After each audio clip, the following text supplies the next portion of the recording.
The world of the Renaissance did not arrive all at once. It came the way morning light comes through a tall window, gradually, gently, spreading across the floor in slow-moving warmth until the whole room is changed, and you can no longer quite remember what the darkness felt like. The shift from the medieval world into this new era of thought and beauty was quiet in many ways, unfolding over decades and generations, carried forward not by dramatic declarations but by small moments of curiosity, by a painter picking up a brush and wondering how shadow truly falls across a human cheek, by a scholar opening an old book and feeling something stir in him that he had not felt before. For a very long time before the Renaissance, life in Europe had moved to a particular rhythm. It was a rhythm set by the seasons, by the church, by the slow turning of tradition. People understood their world through scripture and through the teachings that had been handed down to them, and there was a kind of comfort in that. The fields were plowed in the same way they had been plowed for generations. The same prayers were spoken at the same hours. The same stars moved over the same rooftops. There was very little pressure to question, and so most things were not questioned. Knowledge was something held by monks in candlelit rooms, carefully copied by hand onto vellum pages, preserved but not widely shared. Cities in the medieval world were smaller and quieter than we might imagine. Most people lived in the countryside, tied to the land, their days shaped by work and weather. The towns that did exist were centers of trade and worship, places where merchants came and went, where markets opened in the mornings and churches kept the hours. Life had a slowness to it that is difficult now to fully picture. There were no clocks on every wall, no bells chiming every quarter hour. Time was measured in broader strokes, the rising and setting of the sun, the changing of the seasons, the calling of the church bell at the appointed hours of prayer. And yet, within this world, something was always quietly preparing. In the monasteries, ancient texts were being copied and preserved. In the courts of kings and nobles, art was being commissioned, songs were being sung, beauty was being valued.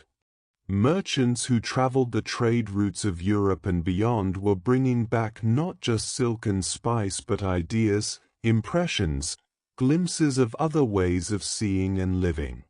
The world was never entirely still.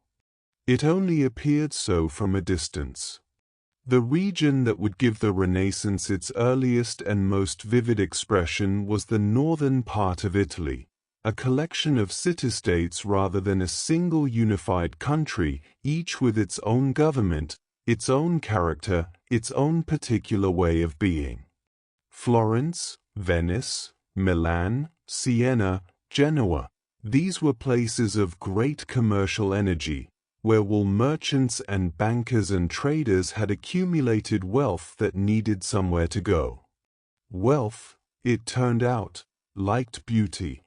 It liked to see itself reflected in painted panels, in carved stone, in the measured proportions of a well-designed building. And so the money flowed toward art, and art began to change.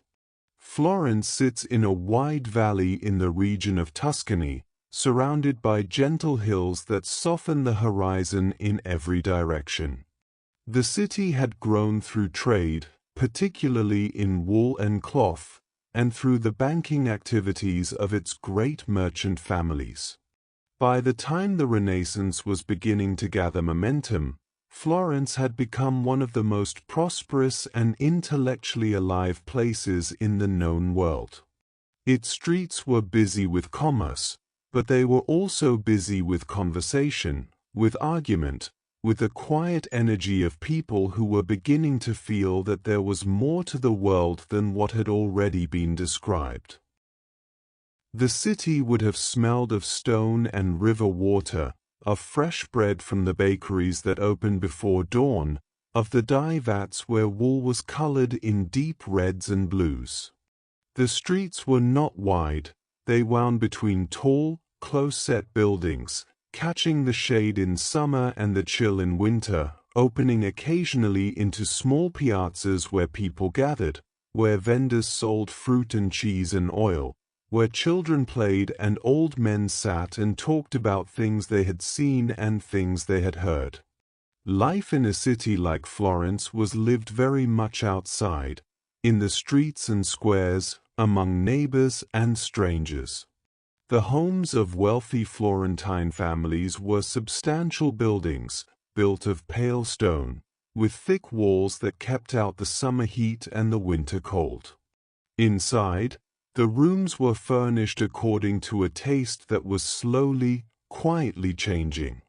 Paintings were beginning to appear on the walls, not the flat, golden background images of the Byzantine tradition, but something new, something that seemed to reach into depth, that seemed to inhabit a space that was almost real.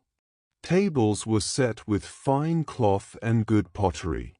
Books were beginning to accumulate on shelves, which was itself a new thing, because books had for so long been rare and precious objects, owned only by churches and the very wealthy. The idea of a private library, even a small one, was a sign that something was shifting. It meant that reading had moved from being a devotional and ecclesiastical practice into something that could belong to ordinary educated life. A merchant might read about philosophy in the same way he read about mathematics, not because the church required it, but because he was curious, because he found it pleasurable, because it made him feel connected to something larger than the day-to-day movement of goods and money. Literacy was spreading, slowly and unevenly, but spreading. The sons of prosperous families were being educated in Latin, in rhetoric, in history, in the works of ancient writers who had been largely forgotten or set aside during the long centuries of the medieval period. This revival of classical learning, the careful attention to what the Greeks and Romans had written, thought, and built, was one of the most defining features of the Renaissance. There was a sense among scholars and thinkers of the time that the ancient world had possessed a kind of wisdom, a kind of beauty and clarity that had been lost, and that it was possible to recover it. This was not about dismissing the present or rejecting the faith that shaped everyday life. Most people of the Renaissance were devoutly religious, and the church remained an enormously powerful presence in every aspect of society. The artists painted Madonnas and altarpieces, the scholars wrote theological treatises, the great cathedrals were being built and decorated with extraordinary care and devotion. What changed was the way the human being was understood within that religious world. Instead of being seen primarily as a fallen creature in need of redemption, the human being was beginning to be seen as something also beautiful, also capable, also worthy of careful attention and admiration. The word that scholars would later use to describe this shift in thinking was humanism, though in the Renaissance it meant something different from what it means today. It referred to a set of educational and philosophical interests centered on human life and experience, on the study of history and literature and language, on the cultivation of the individual mind and character. A humanist was someone who believed that learning about the world, about history, about the arts and sciences, was a worthy and important pursuit, not in conflict with faith, but alongside it, enriching it, deepening the capacity for a full and thoughtful life. The humanist scholars of the Renaissance were often men of great patience and devotion. They sought out old manuscripts in monastery libraries, in dusty storerooms, in places where parchment had been sitting undisturbed for centuries. When they found a text by Cicero or Livy or Plato, they would copy it carefully, sometimes by hand, spending days or weeks on a single document. They would then share copies with friends and fellow scholars, discussing the ideas they contained, comparing them with other texts, arguing gently over interpretation and meaning.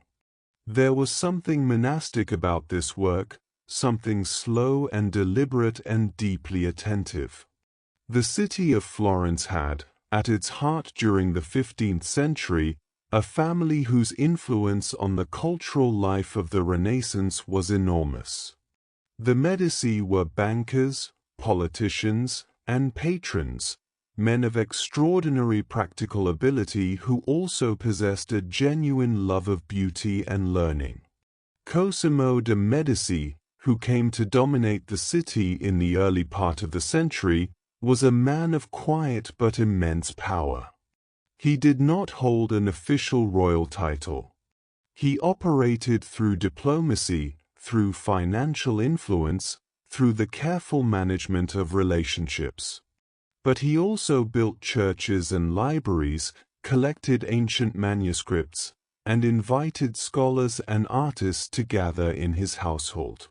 His grandson Lorenzo, who came to be known as Lorenzo the Magnificent, carried this patronage even further. Under his guidance, Florence became a place where artists and philosophers and poets moved freely, where ideas were discussed openly, where the ancient texts of Greece and Rome were read and debated alongside the writings of contemporary thinkers. Lorenzo himself wrote poetry, quiet, reflective verse about beauty and transience, about the pleasures of a garden in spring, about the way things pass. He had a genuine sensitivity to the arts, not just a wealthy man's desire for beautiful possessions, but something that felt more personal and more considered. The Platonic Academy that formed around Lorenzo was not a formal institution with a building and a curriculum.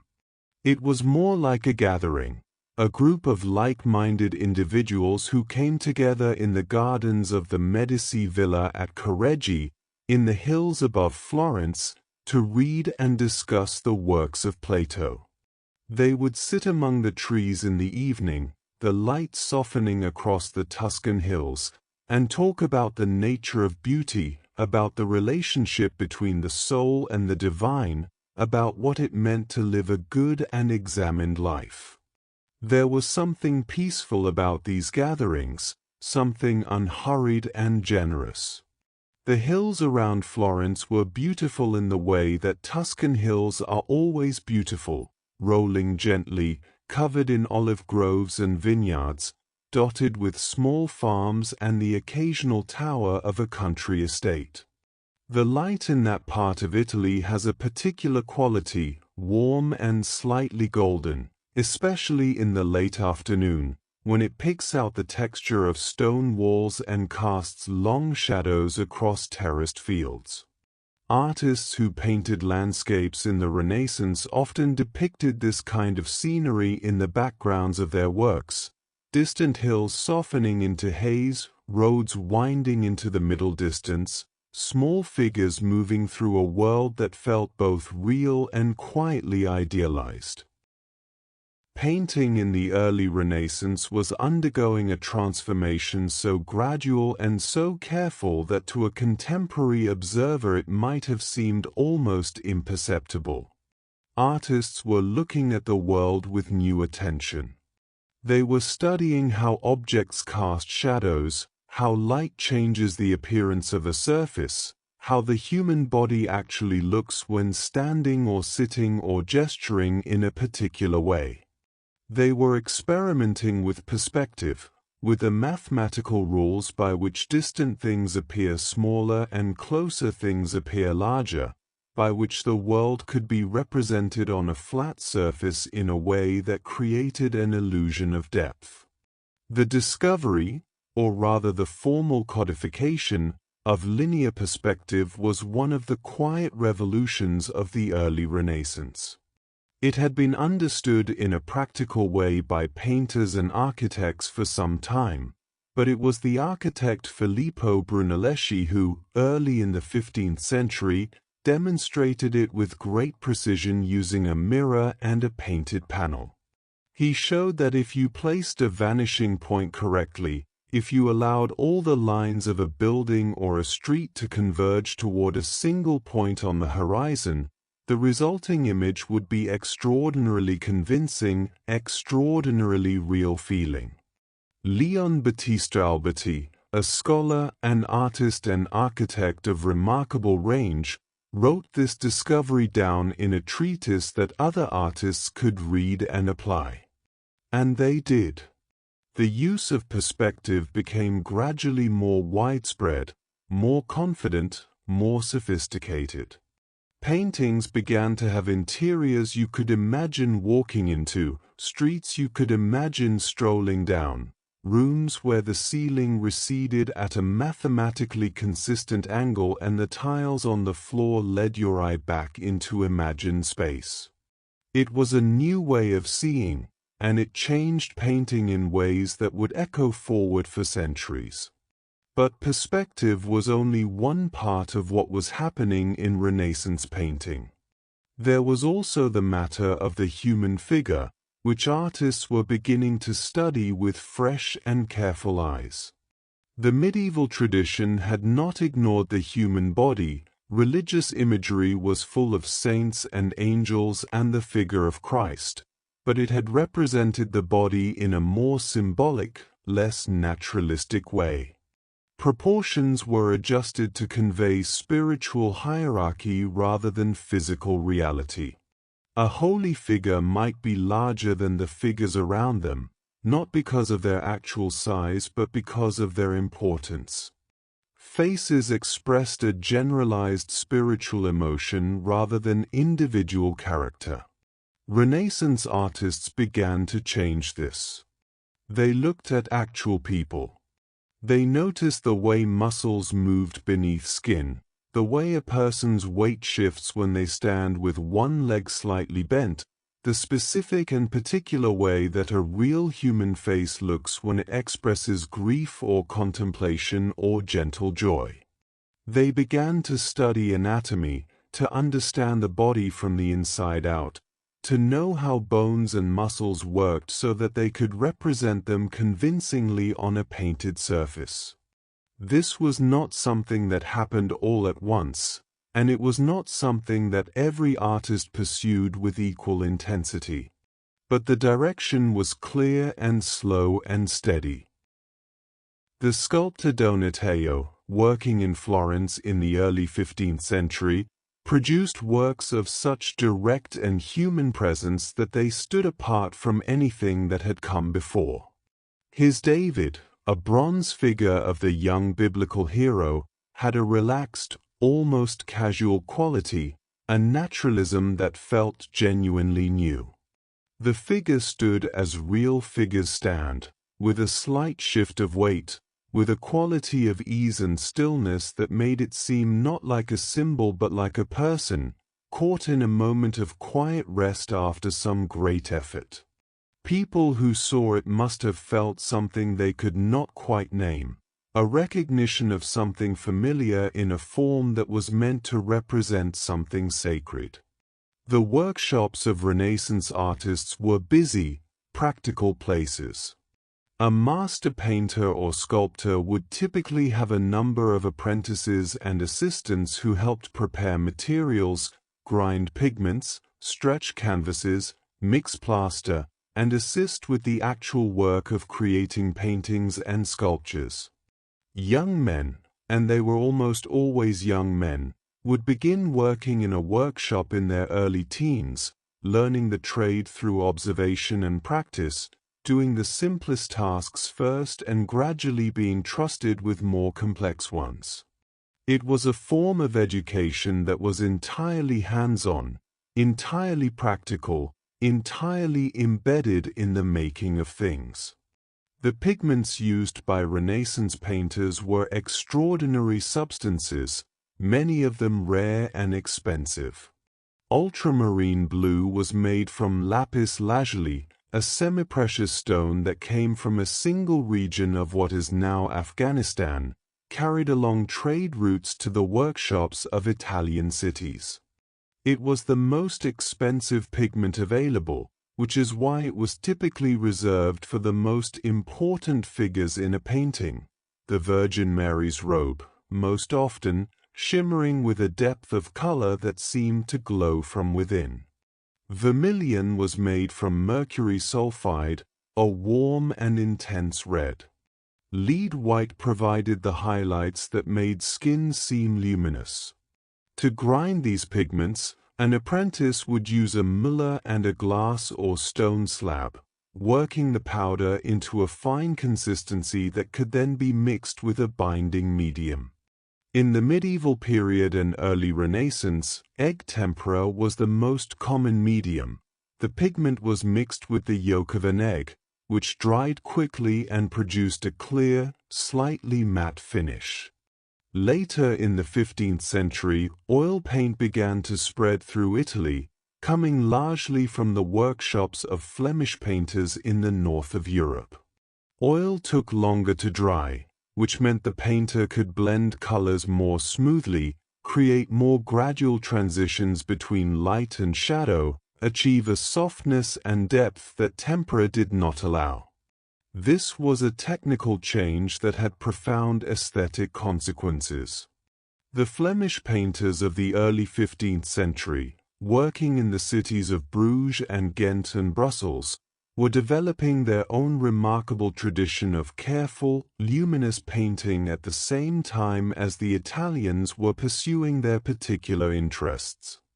Jan van Eyck, one of the most celebrated Flemish painters, created works of almost uncanny detail and precision, images in which every fold of cloth, every reflection in a mirror, every individual hair of a fur collar was rendered with extraordinary patience and care. The world in his paintings had a quiet, still quality, a sense of everything being observed and held in perfect attention. The exchange of ideas between Flemish and Italian painters was one of the gentle currents of cultural exchange that flowed through the Renaissance. Italian merchants who traveled to Flanders saw Flemish paintings and brought some of them home. Flemish painters came to Italy. The technique of oil painting moved southward. The Italian interest in perspective and classical form moved in other directions. What emerged was not a single uniform style but a rich variety of approaches, each shaped by local tradition, by individual temperament, by the particular kinds of subjects and patrons available in each place. Venice, the city built on water at the northern end of the Adriatic, developed its own distinctive Renaissance tradition. Venice was different from Florence in almost every way. Where Florence was a city of stone streets and hills, Venice was a city of water and light, a place where the reflections of buildings shimmered on the surfaces of canals, where the light came from below as well as above, where everything seemed slightly dissolved in brightness. The Venetian painters responded to this environment with a particular sensitivity to color and atmosphere, to the way light moves across fabric and skin, to the rich, warm tonalities of a city in which everything seems illuminated by reflected water. The painter Giovanni Bellini, who worked in Venice through the latter half of the 15th century and into the early 16th, had a gift for rendering light that made his paintings feel like windows onto an actual, softly glowing world. His Madonnas sit in landscapes that open behind them with a quiet atmospheric depth, hills and trees and distant water rendered in tones of green and golden pale blue that feel almost dreamlike in their softness. There is no drama in these paintings, no urgency, only a kind of settled, luminous stillness that invites the eye to rest. The daily life of a Venetian in the 15th century was shaped by water in the most literal way. People moved through the city by boat, traveling the canals in gondolas and smaller craft, the sound of water always present, the slight rocking of a vessel underfoot a constant physical reminder of the particular nature of the place. The great Piazza San Marco, the central square of the city, was a gathering place of extraordinary beauty, paved in stone, edged by long arcaded buildings, opening at one end toward the magnificent Byzantine facade of the basilica with its golden mosaics. On feast days and market days, the piazza would have been full of people, merchants, sailors, nobles, visitors from distant places, moving through the sunlight and the sea-tinged air. The market at the Rialto, across the Grand Canal from the heart of the city, was one of the great commercial centers of the medieval and Renaissance Mediterranean world. Goods from the east and west passed through here, spices from the Levant, cloth from northern Europe, grain from the mainland, fish from the lagoon. Venice was an empire in miniature, its commercial reach extending across the Mediterranean and beyond, its wealth built on trade and shipbuilding and a talent for navigating the complex politics of a world connected by sea routes.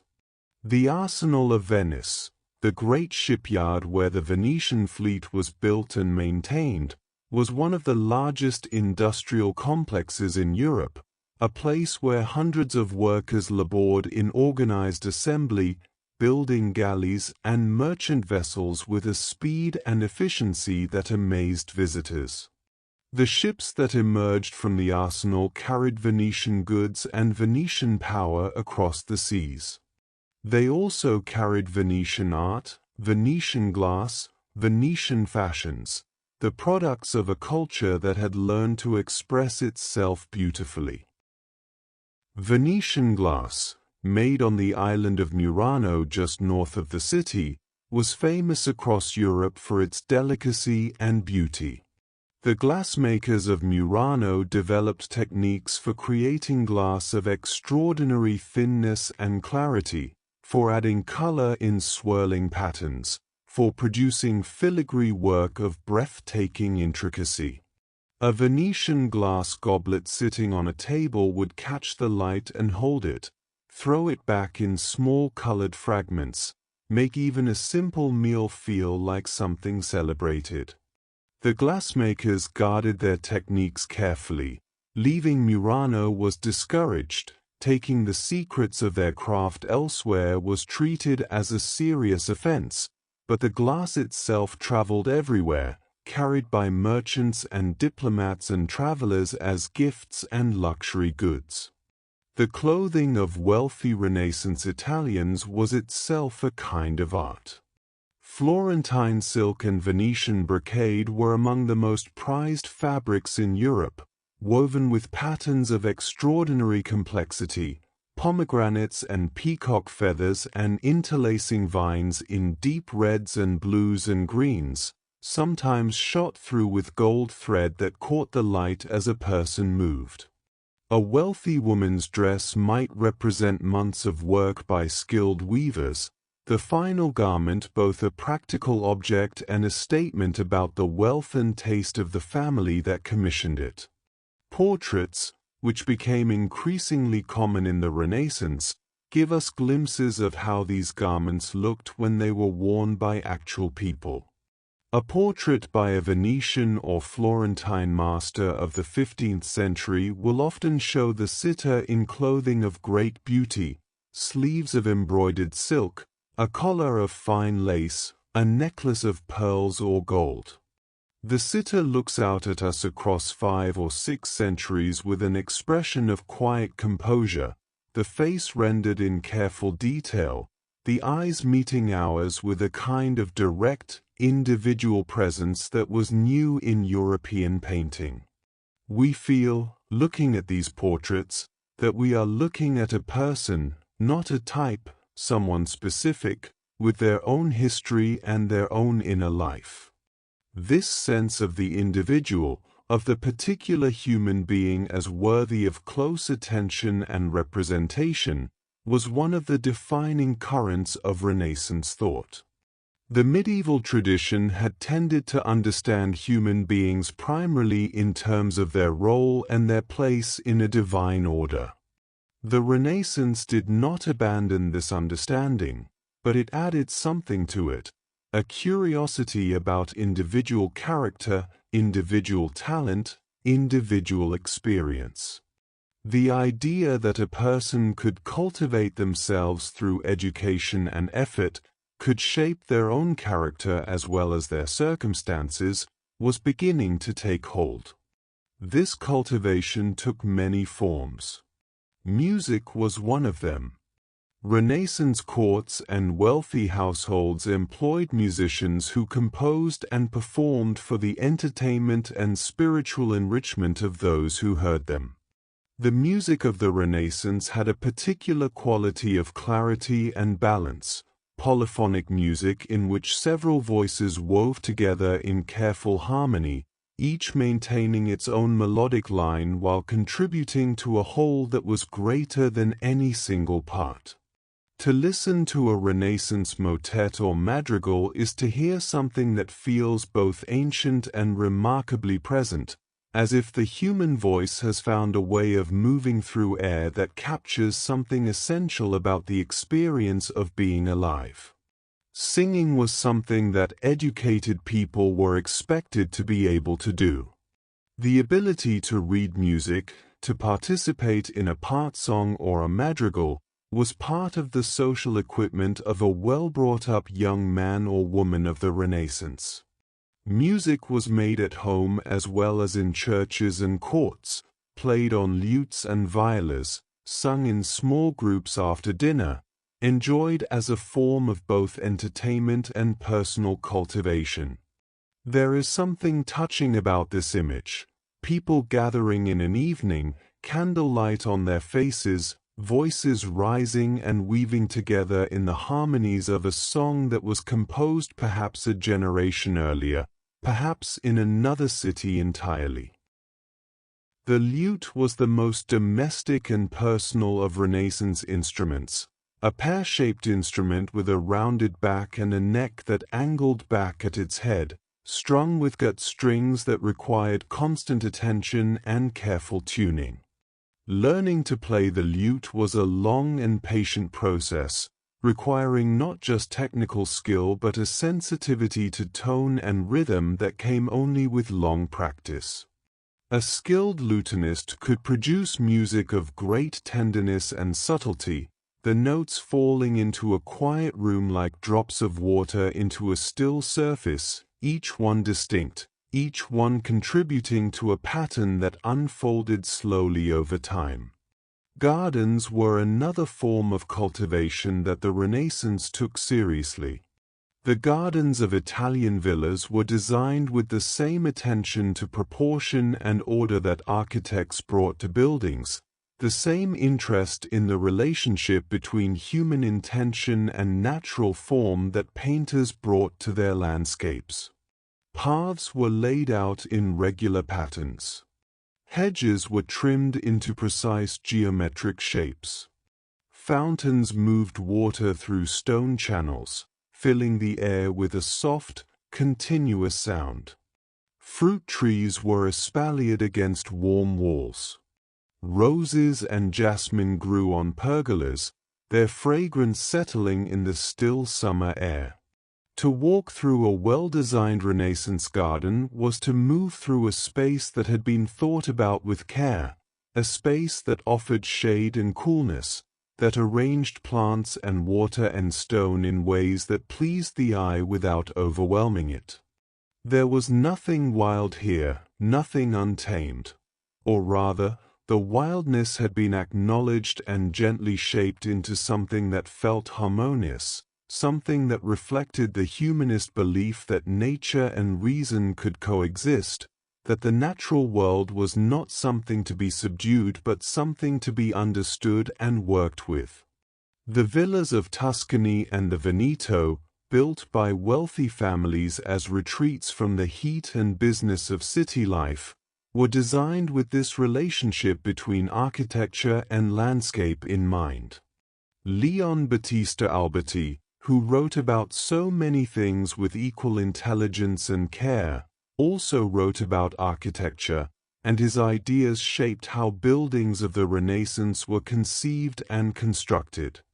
He believed that a building should be harmonious, that its proportions should reflect mathematical ratios that please the eye and perhaps also express some deeper order in the universe. The buildings he and his contemporaries designed had a quality of quiet authority, of sitting in their landscapes with the certainty of things that belong exactly where they are. The Roman ruins that still stood across the Italian countryside, and particularly in Rome itself, provided a constant and visible reminder of what ancient builders had achieved. Travelers who came to Rome in the 15th and 16th centuries found a city that was at once magnificent and melancholy, vast ancient structures standing among medieval neighborhoods, the great monuments of the empire slowly being quarried for building material, the Forum overgrown and half-buried, the Colosseum used as a quarry from which marble could be extracted for new construction. And yet what remained was enough to inspire awe, enough to suggest a world of extraordinary ambition and skill. Artists and architects who came to Rome to study the ancient buildings did so with sketchbooks in hand, sitting for long hours in the sun and shade, drawing column capitals and arch profiles and the patterns of mosaic pavements. They measured what they could reach, estimated what they could not, worked to understand the underlying principles of proportion and structure that the ancient buildings embodied. There was something in this activity, the patient, attentive, solitary work of drawing what you see, that was very characteristic of the Renaissance spirit. It was a kind of learning that happened not through texts alone but through direct, physical, bodily attention to the world. Rome in the Renaissance was a city undergoing its own transformation. After centuries of decline from its ancient glory, it was beginning once more to gather power and ambition. The popes who resided there were becoming, in the 15th and 16th centuries, major patrons of art and architecture, competing with the merchant families of Florence and Venice in their desire to leave beautiful marks on the world.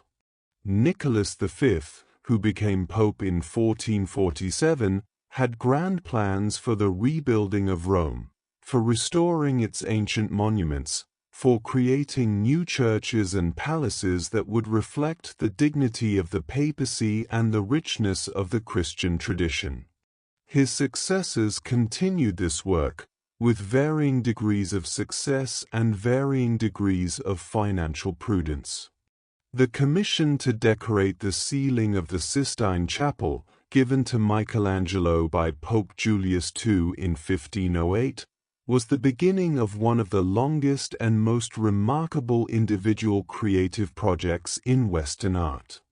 Michelangelo was at this point primarily known as a sculptor. His great marble figures had already established his reputation, and he initially resisted the commission, feeling that painting was not his primary art.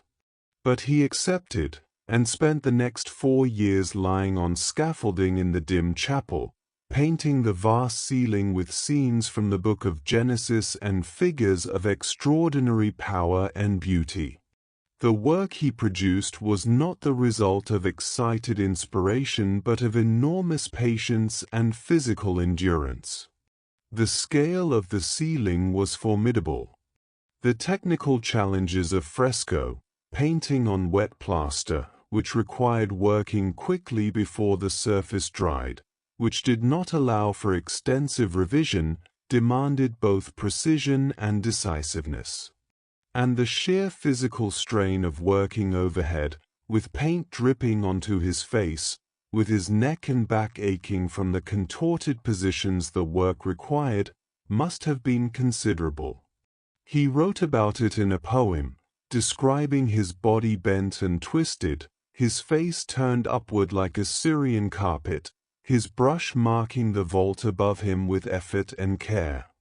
And yet the result, when the scaffolding was eventually removed and the ceiling could be seen in its entirety, had a quality of serene grandeur that seemed to transcend the difficulty of its making. The figures moved through space with a freedom and a weight that had never been achieved before in painting.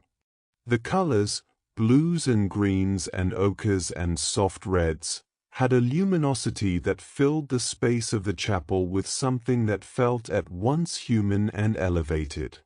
People who saw it then, as people who see it now, must have felt the particular quality of stillness that comes from being in the presence of something that has been made with complete attention and complete commitment. The Renaissance in Florence and Rome and Venice was happening at the same time as significant changes were occurring in the wider world. The trade routes that had sustained the Italian city-states were being altered by the voyages of exploration that were opening new sea passages to Asia and the Americas.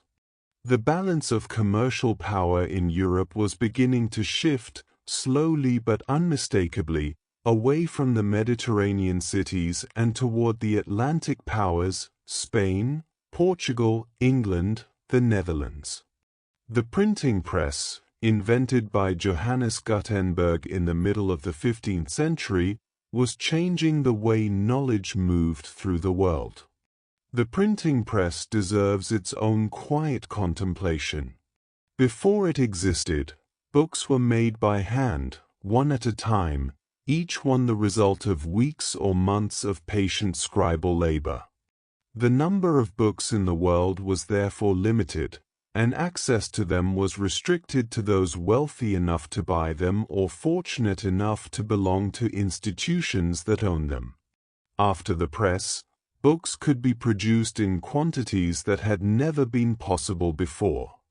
The same text could be distributed to readers in dozens of cities simultaneously. Ideas that might once have taken decades to spread could now travel across Europe in a few years. The first printed books in Italy appeared in the 1460s, and within a few decades the trade in printed books was established in all the major Italian cities. The publisher Aldus Manutius, working in Venice in the late 15th and early 16th centuries, printed editions of Greek and Latin texts in forms that were designed to be portable and affordable, smaller than the great folio volumes that had previously been the standard format for scholarly works, neatly typeset in a clear typeface that became the model for the italic style still familiar today. The Aldine editions carried the texts of Aristotle and Plato, of Virgil and Cicero and Thucydides, into the hands of readers who could now afford them, who could carry them in a coat pocket, who could read them in a garden or by a window. What did it mean to read Cicero in a small printed volume in Venice in 1500? It meant being connected, across 15 centuries, to a man who had thought carefully about rhetoric and politics and the nature of a good life, whose sentences still had the quality of careful thought, whose prose still moved with a rhythm that rewarded slow and attentive reading. It meant feeling that the past was not entirely lost, that the distance between then and now was crossable, that there was a conversation one could join. The humanists had always believed this, but the printing press made it available to far more people, made it a possibility not just for scholars in monastery libraries but for merchants and teachers and lawyers and young men learning their professions. Education in the Renaissance was changing to reflect these new possibilities. The humanist educational program, the Studia Humanitatis, as it was called, emphasized grammar, rhetoric, poetry, history, and moral philosophy. It was an education aimed at producing people who could speak and write well, who knew their history, who had thought about questions of ethics and the good life. It was less interested in the technical logic of medieval scholasticism, less interested in the elaborate philosophical systems that had occupied so much intellectual energy in the universities of the previous centuries. The ideal of the well-educated person that emerged from this tradition was someone of broad cultivation, someone who could discuss poetry and philosophy, who could appreciate music and painting, who could speak Latin and perhaps Greek, who understood history and had read widely in the ancient authors. This ideal was most fully articulated by Baldassare Castiglione in his book The Book of the Courtier, written in the early 16th century, which described the qualities of an ideal gentleman attached to a noble court.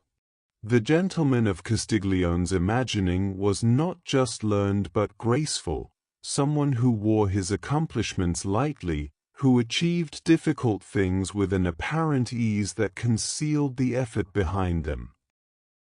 This quality of graceful ease, which Castiglione called sprezzatura, was itself a kind of Renaissance ideal. It implied that the cultivation of skill and knowledge, while requiring enormous effort, should not produce stiffness or display. The truly accomplished person did things well without seeming to try, moved through the world with a quiet confidence that came from having truly internalized what they had learned. It was an ideal that placed great value on the inner life, on genuine rather than performed excellence, on the harmony between what a person knew and how they carried themselves. The courts of Renaissance Italy were places where this ideal was given material expression. The court of Urbino, in the hills of central Italy, was celebrated in the later 15th century as a model of refinement and culture. Federico de Montefeltro, the duke who ruled Urbino, was a condottieri, a professional military commander, who had used his considerable military earnings to build one of the most beautiful palaces in Italy and to fill it with books, paintings, and scholars. His library was one of the finest in Europe, its manuscripts collected with care and discrimination. His palace, designed by architects who had absorbed the lessons of classical proportion, was a space of quiet beauty, rooms opening into each other with measured elegance, windows framing views of the surrounding hills. Federico himself was a man of apparent contradictions, a soldier and a humanist, a man who commanded armies and also sat for long hours reading classical texts, who was celebrated both for his military effectiveness and for his cultivation and learning. His portrait by Piero della Francesca, that extraordinary double portrait showing Federico in profile with his distinctive broken nose, his left eye turned away from us, the landscape of his duchy spread behind him, is one of the most memorable images of the Renaissance, a face of great particularity and presence, a man who seems entirely himself, located in a specific body and a specific place. Piero della Francesca was himself a figure of quiet singularity. He worked primarily in the smaller cities and towns of central Italy, Arezzo, San Sepolcro, Urbino, rather than in Florence or Venice, and his paintings have a quality that is entirely his own, a stillness, a cool clarity of light, figures that seem to exist in a silence that is not empty but full, spaces that feel both completely real and somehow outside time. He was also, unusually, a mathematician of real ability, who wrote a treatise on perspective that combined his artistic and mathematical interests. His figures stand or sit or kneel with a quality of arrested motion, as if they have been caught in a moment that will last forever, as if the light that falls on them will never change. The light in Pierrot's paintings is indeed extraordinary. It comes from a direction that is sometimes difficult to locate precisely, a light that is even and clear, that makes shadows soft rather than sharp, that illuminates every surface with equal and gentle attention. Looking at one of his works, the Resurrection in San Sepolcro, perhaps, or the Legend of the True Cross in Arezzo, you feel something settle in you, some agitation that you had not known was there going quiet. There is a peace in these images that goes beyond their subject matter, something in the particular quality of light and form that creates an experience of stillness. The town of San Sepolcro, where Piero was born and where he spent much of his life, is a small place in the upper Tiber Valley, surrounded by mountains. It would have been a quiet town, far from the commercial and cultural energy of Florence or Venice, its pace of life slower, its concerns more local. And yet it produced, in Piero, one of the most remarkable artists of the entire Renaissance. This is perhaps a reminder that the great cultural movements of history are not confined to the great centers, that something extraordinary can emerge from stillness and distance, that the particular quality of light in a small mountain valley can become part of the world's visual imagination. The lives of ordinary people in Renaissance Italy, the farmers and craftsmen and servants and small traders who made up the vast majority of the population, were shaped by forces far removed from the courts and academies and artists' workshops that tend to occupy most of the historical record. Their lives were governed by the rhythms of agriculture, by the demands of landlords and tax collectors, by the presence of the church in everything from birth to death, by the constant possibility of disease and poor harvest. The Black Death, which had swept through Europe in the middle of the 14th century, had left a lasting shadow, a knowledge that mortality was close and could arrive without warning. Subsequent outbreaks of plague continued to recur throughout the 15th century, each one reshaping the populations and economies of the cities it touched. And yet within this precariousness, ordinary life had its own textures and pleasures. The rhythms of the liturgical year provided a structure of feast days and fasts, of celebrations and observances, that gave time a shape and a meaning. The feast of the local patron saint was a day of general rejoicing, markets, music, processions through the streets, the mingling of people who on ordinary days stayed in their own neighborhoods. Wedding celebrations could last for days, with feasting and dancing and the display of family wealth in the form of gifts and clothing. Carnival, the period of festivity before the austerity of Lent, was a time when normal social rules were loosened, when masks allowed people to move in the world with an anonymity that made certain things possible. Food was both simpler and more varied than we might expect. Bread was the foundation of the diet for most people, dark bread made from cheaper grains, or white bread for those who could afford it. Legumes, vegetables, olive oil, cheese, and wine were the constants. Meat was a luxury for ordinary people, eaten on feast days and special occasions. Fish was available and relatively affordable in coastal cities and those near rivers. Spices, which the Italian cities imported from the East, made their way into the kitchens of the wealthy in quantities that seem excessive by modern standards. The use of pepper, cinnamon, cloves, ginger, and saffron was both a flavoring choice and a way of displaying wealth. The taverns and wine shops of Italian cities were social spaces of great importance, places where men met to drink and talk, where information was exchanged, where business was conducted informally, where the particular kind of conversation that happens over shared cups had been happening for centuries. The wine of Tuscany and the Veneto was produced on hillside vineyards that had been cultivated since ancient times, the same varieties of grape growing in the same soil under the same sun, the resulting wine drunk young and often diluted with water in the classical fashion. The rhythms of the working day varied by season and by trade.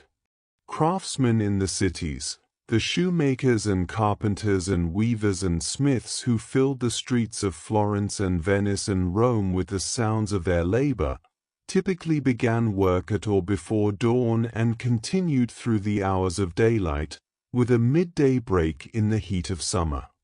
Their workshops opened onto the street, making their work visible and accessible to passers-by.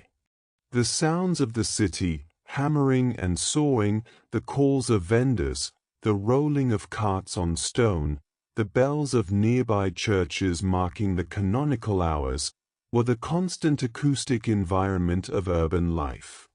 The guild system, which had organized the crafts and trades of Italian cities since the medieval period, continued to structure much of economic life in the Renaissance. Guilds set standards for the quality of work, regulated entry into trades, provided mutual support for their members in times of illness or difficulty, and maintained the chapels and altarpieces that connected their particular craft to the religious life of the city. Many of the great works of art that we associate with the Renaissance were commissioned by guilds: the bronze doors of the Florence Baptistery, the niche statues of Orson Micheli, countless altarpieces and devotional images made for guild chapels in the churches of the city. The relationship between commerce and culture in the Renaissance was not one of simple patronage, where wealthy people simply paid for beautiful things to be made. It was more intertwined than that, more mutual. The merchants and bankers who commissioned works of art understood themselves to be participating in the cultural life of their city, contributing to the beauty of public spaces, expressing their piety and their civic pride in visible and lasting form. A family that gave money for a chapel to be built and decorated was making a statement about its values, its ambitions, its place in the community and in the divine order. Art was not separate from the rest of life. It was woven into it, present in the streets and squares and churches where people went every day. The churches of Italian Renaissance cities were repositories of extraordinary art, accessible to everyone. The great altarpieces and frescoed walls of the churches of Florence, Santa Croce, Santa Maria Novella, the Brancacci Chapel at Santa Maria del Carmine, were not museum pieces to be viewed in silence and at a distance. They were the backgrounds of a living religious practice, the spaces where people prayed and received sacraments and were married and buried, the places where art and daily life intersected most completely. A woman kneeling before an altarpiece by F.A. Angelico was not experiencing art as we experience it in a gallery. She was praying, and the painting was part of her prayer. F.A. Angelico, whose real name was Guido di Pietro and who was a Dominican friar in the convent of San Marco in Florence, painted with a delicacy and a spiritual clarity that made his works immediately distinctive. His colors were clear and pure, blues of great freshness, pinks and greens of gentle luminosity. His figures had a quality of interior peace that seemed to come not just from his technical skill but from his own inner life, from the devotion and contemplation that was part of his religious practice. He painted quickly and directly, without revisions, as if the images came through him rather than being labored over. His frescoes in the cells of San Marco, small images painted for individual monks to contemplate in their private rooms, are among the quietest and most intimate works of the entire period. The convent of San Marco itself was redesigned and rebuilt in the early 15th century by the architect Michelozzo, at the commission of Cosimo de' Medici, who was a great benefactor of the Dominican order. It was a building of beautiful simplicity, cool stone corridors, arched windows looking onto a cloister garden, cells arranged in quiet orderly rows. The library that Cosimo commissioned for the convent was one of the first public libraries in the Western world, a long, light-filled room with manuscript volumes available to those who came to read. It was an act of cultural generosity that was also an act of civic piety, a way of making knowledge available not just to the wealthy but to anyone who came with a genuine desire to learn. The manuscripts in that library, as in the other great collections of the period, were themselves objects of beauty.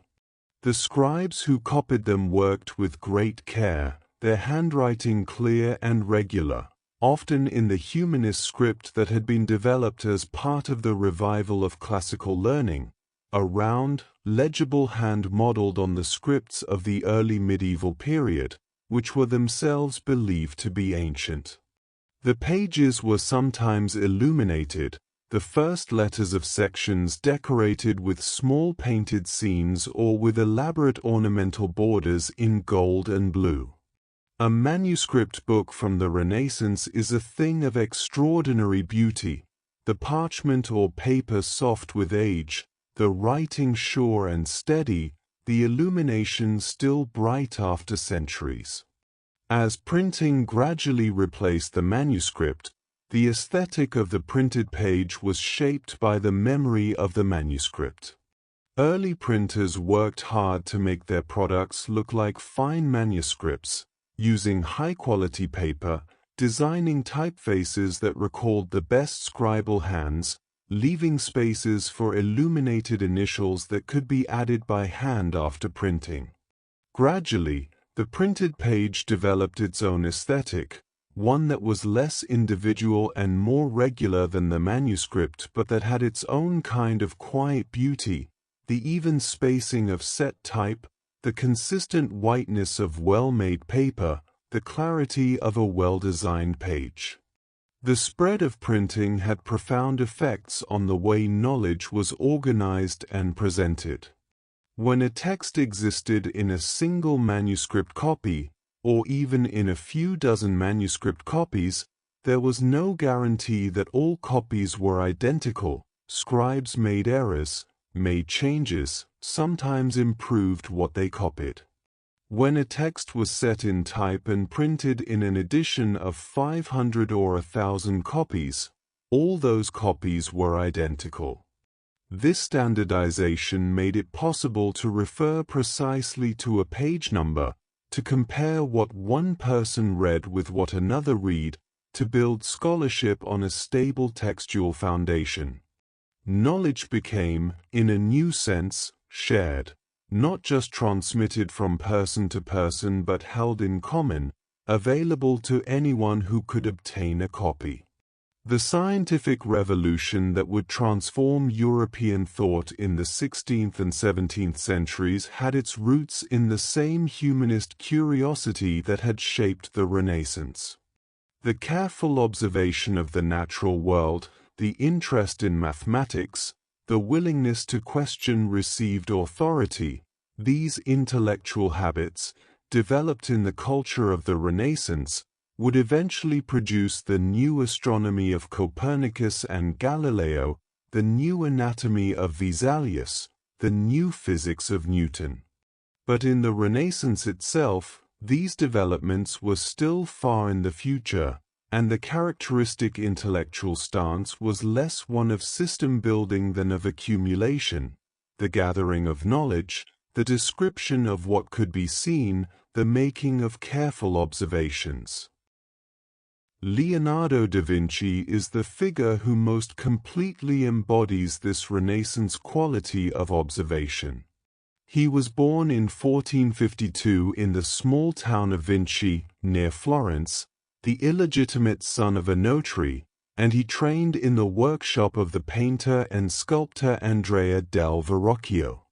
His training gave him the technical skills of a professional artist, the ability to draw and paint with extraordinary precision, to understand the materials of his craft, to work in multiple media.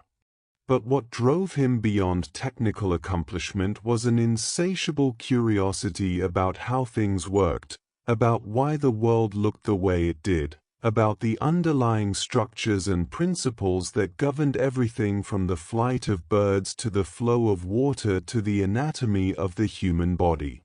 His notebooks, thousands of pages covered in his small, mirror-written script and countless drawings, are among the most extraordinary documents in human history. On a single page you might find a study of water flowing around an obstacle, a design for a mechanical device, a sketch of a plant observed with botanical precision, a note on the way light behaves at the edges of shadows. The connections he made between these different observations were not always explicit, but there was clearly a single intelligence moving through all of them, a consistent quality of attention, a consistent desire to understand how things are and why. He drew the human body with a care and accuracy that was unprecedented. He dissected cadavers, working by candlelight in hospital charnel houses, studying the structures of muscle and bone and organ with the same attention he brought to studying the structures of a river or a rock formation. His anatomical drawings show the human body opened and displayed with a calm, almost loving precision, the chambers of the heart, the structure of the eye, the layers of muscle in an arm or leg, all rendered with a beauty that transcended their function as scientific documents. They were also, unmistakably, works of art. His paintings were few in number. He was notoriously slow and inclined to abandon works before they were finished, but those that survive have a quality that continues to absorb and hold the attention of everyone who encounters them. The Mona Lisa, that small portrait of a woman painted on a poplar panel in the first years of the 16th century, has become the most famous painting in the world. And while its fame has sometimes made it hard to see clearly, to look at it carefully is still to encounter something remarkable, the quality of attention brought to the rendering of skin and hair and cloth, the landscape behind the figure that seems to exist in a different light from the figure herself, the expression that seems to shift as you look at it, suggesting something that is never quite settled, never quite complete. The sfumato technique that Leonardo used, a method of blending tones so gradually that there are no hard outlines, no sharp transitions, only a continuous and almost imperceptible movement from light to shadow, was something he developed through years of looking and painting and thinking. It gave his figures a quality of softness and presence that no painter before him had quite achieved. They seemed to breathe, to exist in an atmosphere, to be caught in a moment that was real rather than posed. The life of an artist in Renaissance Italy was not always comfortable or secure, despite the patronage that the period is famous for. Work was commissioned, which meant it depended on the continuing goodwill and financial health of the patron. Artists moved between cities in search of employment. Leonardo himself worked in Florence, Milan, Venice, and eventually France, following the opportunities that presented themselves. Michelangelo worked in Florence and Rome and Bologna. Raphael came from Urbino to Florence and then to Rome. The itinerancy of artists was both a practical necessity and a mechanism of cultural exchange, carrying ideas and techniques and aesthetic sensibilities from one place to another. Raphael, who arrived in Rome in 1508, the same year Michelangelo began work on the Sistine ceiling, was a painter of extraordinary grace and harmony, a maker of images that had a quality of classical perfection, of things being exactly as they should be. His figures moved through space with an ease that suggested complete mastery. His compositions were balanced with a clarity that seemed effortless. In the rooms of the Vatican that he decorated for Pope Julius II and his successor Leo X, the famous stands, he created images of such ordered beauty that they defined a standard of classical painting against which subsequent generations measured themselves. His school of Athens, covering one entire wall of the Stanza della Segnatura, depicted the great philosophers of ancient Greece gathered in a vast, light-filled architectural space that felt both imagined and entirely real. Plato and Aristotle stood at the center, surrounded by figures who discussed and debated and wrote, the whole scene filled with a sense of intellectual life, the pleasure of thinking, the joy of questions. The architecture that framed them, vaulted arches receding into depth, the stone warm in a diffused light, was inspired by ancient Roman buildings, by the idea of a space worthy of great minds. It was a celebration of learning, of curiosity, of the belief that the pursuit of knowledge was one of the highest things a human being could do. The papacy in Rome in the early 16th century was a court of great worldly power and ambition.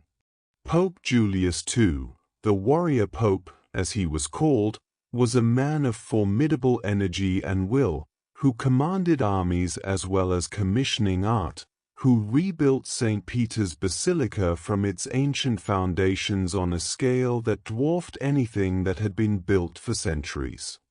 The rebuilding of St. Peter's was itself a project of the most extraordinary ambition, the creation of the largest church in the world on the site of the tomb of the Apostle Peter, the symbolic heart of Western Christianity.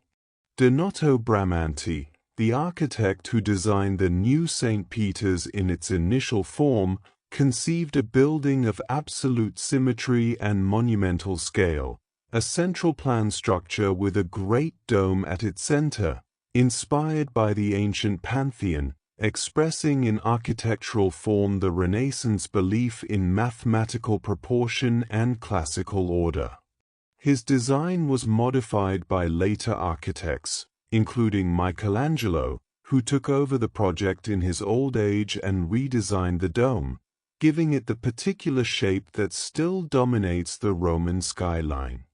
The building as it was eventually completed took more than a century from Bramante's initial design to the finishing of the facade, a century during which the world had changed in ways that could not have been imagined when the project began.